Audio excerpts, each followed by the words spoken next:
What's up? And here we go. First screencast-o-matic, is that how you say it? Yep, screencast-o-matic video for the movie reviews. And just to start out, I'd like to say that Kill the Messenger has actually turned out to be my favorite movie we have watched this semester, and I think a lot of it is because it showed kind of the danger of journalism and kind of getting into the thick of things, and also how suspenseful the movie was in general, as he had to go to so many different places, so many different voices to dangerous places such as Honduras, and where he was gun pointed. But I'll get into all that.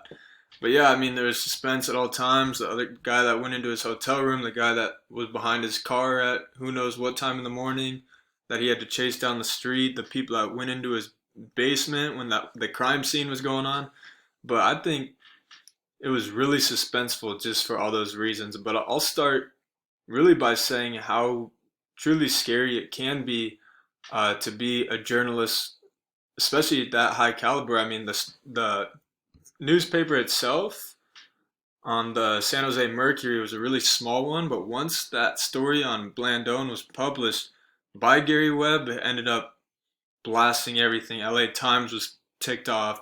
New York was trying to get all their investigations going, but it's really scary because in Gary Webb's position, the fact that his family was at danger now, he was at danger at all times, um, and it all just kind of started out with that kind of sketchy lady Carol or whatever that sent that care package as well. But just the fact she seemed fishy to me from the start when he went to that court hearing out Dotson, and then she goes, "Well, the real story is Blandino." So I guess she was kind of helping him out, but it was hard to tell at first. Um, but I think just the fact that he was in the courtroom, uh, heard Blandone stuff, and I mean, it just kind of made it suspenseful from there on out because then he had to go talk to Ricky Ross, and Ricky Ross had a really poppy quote that stuck with me throughout the movie where he said something like, "Yeah, I'm the elf, but Blandone is Santa Claus." And I kind of thought to myself, like, so he's the one gifting out all this cocaine and all these drugs, but why is he such a big deal? And then that's when Gary Webb went over to Honduras, talked to the guy golfing with the cap, and talked to so many other people, chased down that report or that guy in DC as well.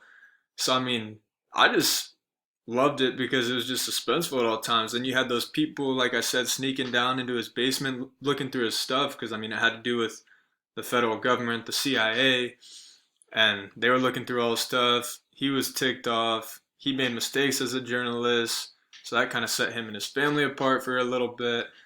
Um, but he still got, say, Journalist of the Year. But I mean, huge for him. But at the same time, man, like everyone was telling him not to publish the story. Like sometimes the truth is better left too truthful, and he said, "No, I'm doing the story."